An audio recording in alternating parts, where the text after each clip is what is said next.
படம் ரிலீஸ் ஆனப்போ அப்போ வந்து போஸ்டர் எல்லாம் கிழிக்கிறது அப்படி இப்படின்ட்டு ஒரு பயங்கரமா நடந்தது. அப்போ வந்து அது இல்லாம என்னை வந்து அப்போ வந்து போலீஸ்லாம் துரத்திட்டு இருந்தாங்க. ஸோ அந்த டைம்ல வந்து பாபு விஜய் வண்டி ஓட்டி ஒரு நல்ல டிண்டட் கிளாஸ் அதுல உட்காந்துக்கிட்டு 2 பேரும் போயிட்டு இருப்போம். அப்போ காசி தியேட்டர் பக்கத்துல வந்து அவர் வண்டி ஓட்டுறாரு, நான் வண்டி பக்கத்துல உட்காந்துருக்கேன். அந்த காசி தியேட்டர் வெளியில வந்து போலீஸ் ஃபுல்லா அந்த பேனர்ஸ் கட் அவுட் எல்லாம் கிழிக்கிறாங்க. அப்படியே நாங்கள் 2 பேரும் அப்படியே பார்க்குறோம், கண்ணுல இருந்து தண்ணியா வருது. என்னடா இப்படி போஸ்டரை கிழிக்கிறாங்களேன்னு சொல்லி.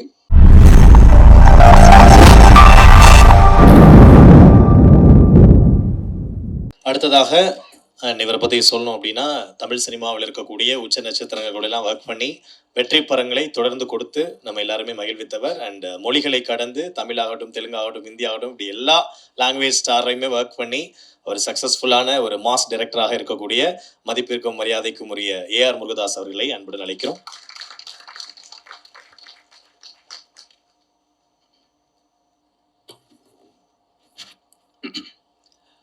பத்திரிகை நண்பர்கள், வீடியோகிராஃபர், ஸ்டில் கேட்டர் அனைவருக்கும் எனது இனிய மாலை வணக்கம். இன்றைக்கி வந்து பாபு விஜயோட ஃபஸ்ட்டு ஃபில்மு, டைரக்ஷன்லேயும் சரி ப்ரொடக்ஷன்லேயும் சரி ஃபஸ்ட்டு ஃபில்ம். என்னோடய ஃபஸ்ட்டு ஃபில்ம் அப்போது நான் எப்படி ஒரு ஆர்வமாக இருந்தனோ, எவ்வளோ சந்தோஷமாக இருந்தனோ, அதே அளவுக்கு சந்தோஷமாக நான் இன்றைக்கி இருக்கேன். பாபு விஜய் வந்து எனக்கு ரொம்ப நெருக்கமானவர். ரொம்ப வந்து நீங்களாம் வந்து இதில் ஒர்க் பண்ண டெக்னீஷியன்ஸுங்களாம் ஃபஸ்ட்டு ஒர்க் பண்ணும்போது உங்களை கமிட் பண்ணியிருப்பார். ப்ரொடியூசராக கமிட் பண்ணும்போது உங்களுக்கு நல்ல சம்பளம் பேசியிருப்பார். ஆனால் படம் முடியும் போது தான் தெரிஞ்சிருக்கும் உங்ககிட்ட இருந்து 3 மடங்கு வேலை வாங்கியிருப்பார் எல்லார்கிட்டையும். ஏன்னா எனக்கு தெரியும் பாபு விஜய் எந்த மாதிரின்னு சொல்லி. ஒரே சுவாரஸ்யமான சம்பவத்தை சொல்லணும்னு நான் ஆசைப்பட்றேன். இது வந்து சர்க்கார் டைமில் நடந்த ஒரு விஷயம். ஸோ சர்க்காரில் வந்து அந்த படம் முடிஞ்ச பிறகு ஒரு ஈவெண்ட் ஒன்று நடந்தது. அதில் வந்து இன்டர்வியூ வந்து அதில் இருந்த எல்லா ஆர்டிஸ்ட்டும் பண்ணிகிட்டு இருந்தோம். அதில் வந்து நான், ஹீரோயின், அப்புறம் வந்து பழக்கற்பியா சார் இருந்தார். ஸோ நாங்கள்லாம் வந்து ஒரு இன்டர்வியூ கொடுத்துருந்தோம். அப்போ கொடுத்துட்டு இருக்கும்போது பழக்கற்பியா சார் வந்து பாபு விஜய்கிட்ட கூப்பிட்றாரு. அப்போ வந்து அவர் சொல்கிறாரு, விஜய் பாபு, எனக்கு வந்து அரசியல் மீட்டிங்னால் நான் பேசிடுவேன், சினிமா இன்டர்வியூனா எனக்கு எப்படி கொடுக்குதுன்னு எனக்கு தெரியலையே, எனக்கு என்ன பேசணும் சொல்லுங்கள் அப்படின்னு. உடனே சொல்லார், இல்லை சார் நீங்கள் வந்து சொல்லலாம்ல சார், ஃபஸ்ட் டைம் வந்து நீங்கள் வந்து சினிமாவில் நடிக்கிறதுக்கு பயந்தீங்க, அப்போ நான் வந்து உங்களை பார்த்தேன், வந்து பார்த்துட்டு நான் சொன்னேன், நான் வந்து இல்லை சார், நான் இல்லை இதில் வில்லன் கேரக்டர் நான் எப்படி பண்ணுறது, நான் ஏற்கனவே பொது வாழ்க்கையில் இருக்கேன் அப்படின்னு சொன்னார். அப்போ நான் சொன்னேன் வந்து, இல்லை சார் நீங்கள் சொன்னீங்க, நீங்கள் வந்து இல்லை நீங்கள் இது வந்து கேரக்டர் பண்ணீங்கன்னா நீங்கள் நல்லா ரீச் ஆவீங்க, நீங்கள் வேணால் உங்கள் பேர பசங்கிட்ட கேட்டு பாருங்க அப்படின்னு சொன்னேன். அதுக்கப்புறம் நீங்கள் போய் உங்கள் பேர பசங்கிட்ட கேட்டீங்க, அவங்க வந்து விஜய் சார் படமா கண்டிப்பாக பண்ணுங்க, நீங்கள் நல்லா ரீச் ஆவீங்க அப்படின்னு அவர் சொன்னார்ல சார், அதை பேசுங்க சார். ஓ கரெக்ட் இல்லை, அதை பேசலாம் சார். அப்புறம் முக்கியமாக இந்த படம் ஆரம்பிச்சது வந்து நீங்கள் வந்து என்னை விஜய் பாபுன்னே கூப்பிட்றீங்க. என் பேர் விஜய் பாபு கிடையாது, என் பேர் பாபு விஜய், நல்லா சொல்லுங்கள் பாபு விஜய் அப்படின்னு அவரை மிஸ்மரைஸ் பண்ணிட்டார். இப்போ இன்டர்வியூ ஆரம்பிக்குது, என் பக்கத்தில் உட்கார்றாரு. அவர் எதிர்பார்த்த கேள்வி கரெக்டாக வருது. எப்படி சார் இந்த படத்தில் நீங்கள் நடிச்சிங்க, நீங்கள் வந்து ஒரு பொலிட்டீஷியன், நீங்கள் எப்படி வந்து இந்த படத்தில் நடிச்சிங்க அப்படின்னு. இந்த படம் வந்து நான் வந்து என் வீட்டுக்கு வந்து டைரக்டர் அனுப்புனாருன்னு சொல்லி பாபு விஜய்னு ஒருத்தர் வந்தார். அப்போ சொன்னார், நான் வந்து எப்படிங்க இதை நான் நடிக்கிறது, நான் வந்து இதில் பாலிடிக்ஸில் பொது வாழ்க்கையில் இருக்கேன் அப்படின்னு கேட்டேன். அப்போ பாபு விஜய் சொன்னார் வந்து, இல்லை சார் நீங்கள் உங்கள் வீட்டில் வேணால் கேட்டு பாருங்கன்னு சொன்னேன். உடனே அவர் சொன்னார். அப்புறம் நான் சொன்னேன், இல்லை பாபு விஜய், நான் எப்படி பாபு விஜய் நான் எங்கள் வீட்டில் ஒத்துக்குவாங்க அப்படின்னு சொன்னேன். அதுக்கப்புறம் வந்து மறுநாள் வந்தார், பேர பசங்கள்லாம் இல்லைப்பா நீங்கள் பண்ணுங்க என்ன. அப்புறம் மறுநாள் பாபு விஜய் வந்தார். அப்போ பாபு விஜய்கிட்ட நான் சொன்னேன், பாபு விஜய் நான் இந்த படத்தை பண்ணுறேன் பாபு விஜய்.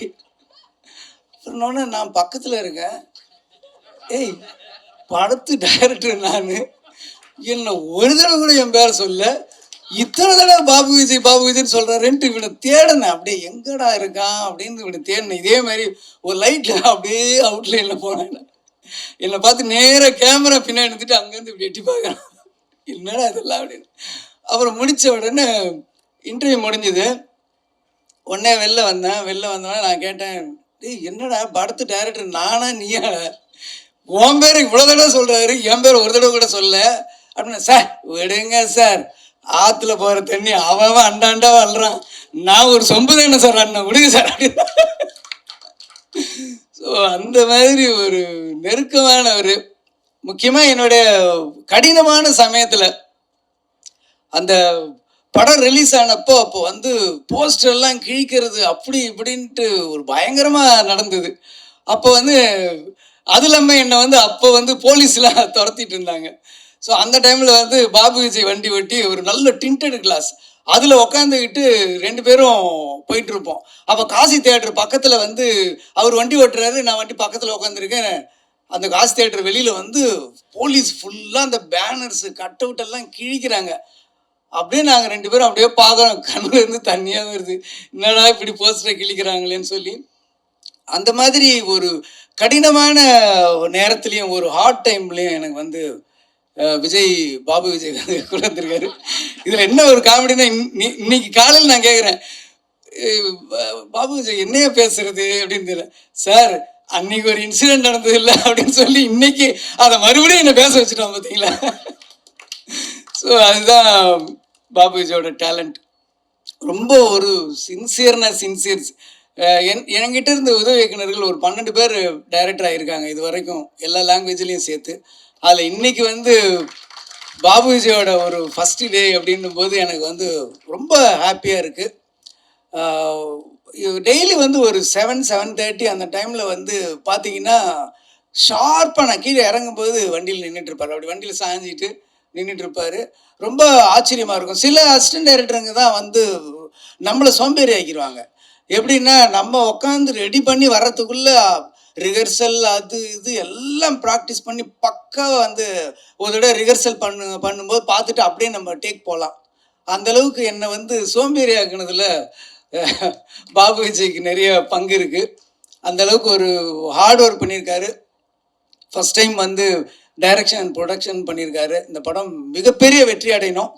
அதுக்காக நான் வந்து வாழ்த்துறது இல்லை, இறைவனை நான் வேண்டிக்கிறேன். கண்டிப்பாக இந்த படம் பெரிய சக்ஸஸ் ஆகணும்.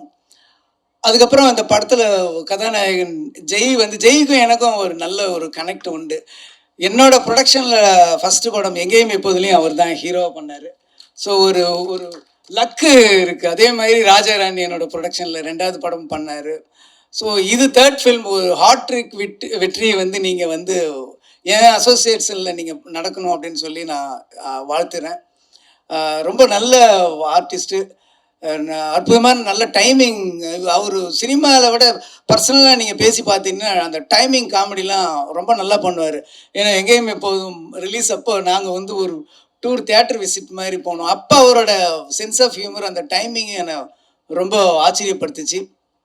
ஜெய் சாருக்கும் இது வந்து ஒரு பெரிய வெற்றி படமாக அமையணும்னு நான் வேண்டிக்கிறேன்.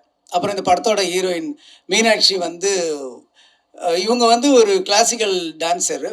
எனக்கு இவங்களை முன்னாடி தெரியும், ரொம்ப முன்னாடி தெரியும்னா தெரியும், அவ்வளோதான்.